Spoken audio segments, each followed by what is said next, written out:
Ang bunga ng katotohanan. Ang mga salita ng Elohim sa puso ng isang tao. Paraan ng buhay. Apokalipsis 4:3. Hebreo 10:20. 11. Ang bunga ng katotohanan.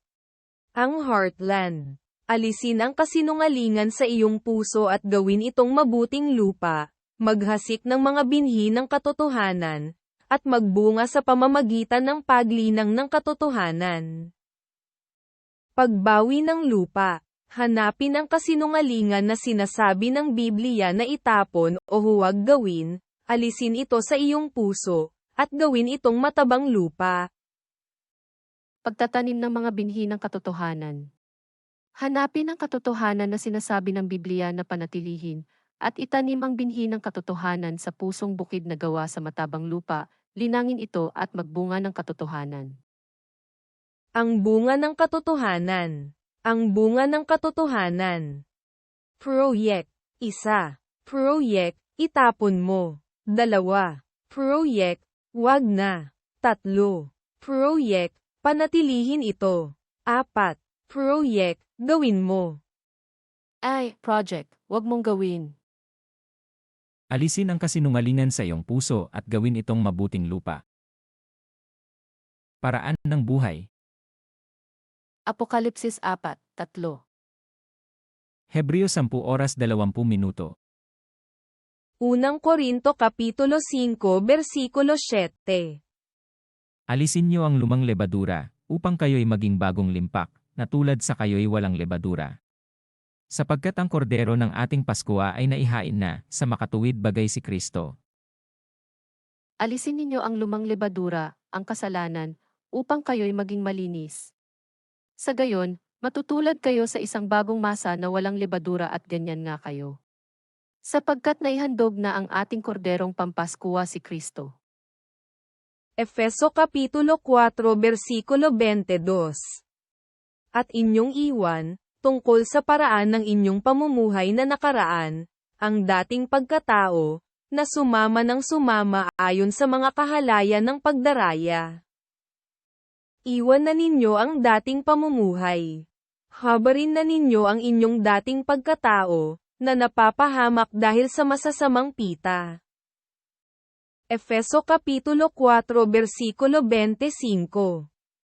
Kaya nga, pagkatakwil ng kasinungalingan, ay magsasalita ang bawat isa sa inyo ng katotohanan sa kanyang kapwa, sapagkat tayo'y mga sangkap na isa't isa sa atin.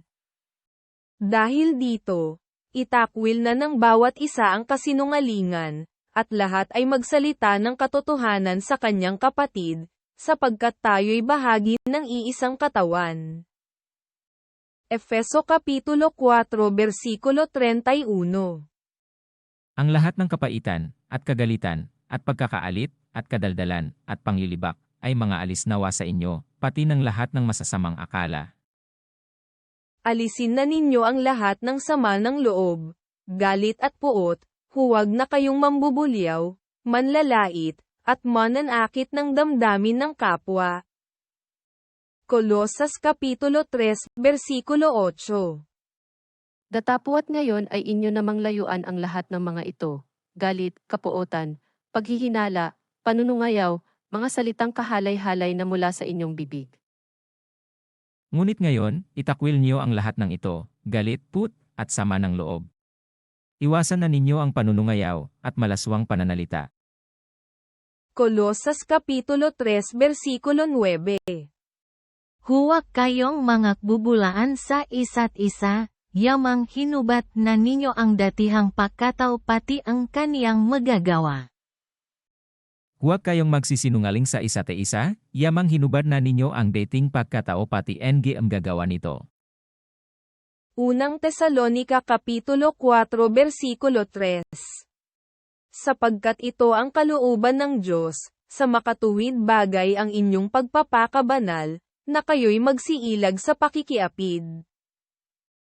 Ibig ng Diyos na kayo'y magpakabanal at lumayo sa kahalayan.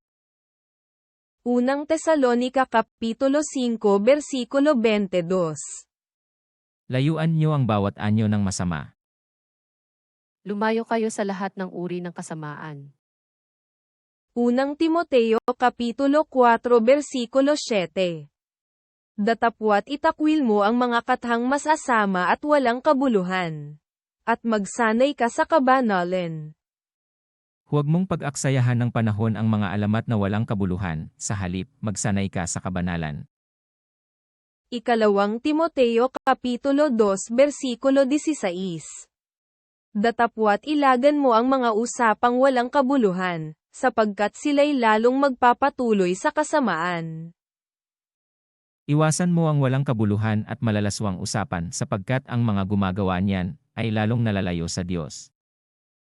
Ikalawang Timoteo Kapitulo 2 Versikulo 23. Ngunit tanggihan mo ang mga usapang walang kabuluhan at hanggal, yamang nalalaman mo na namumunga ng mga pagtatalo.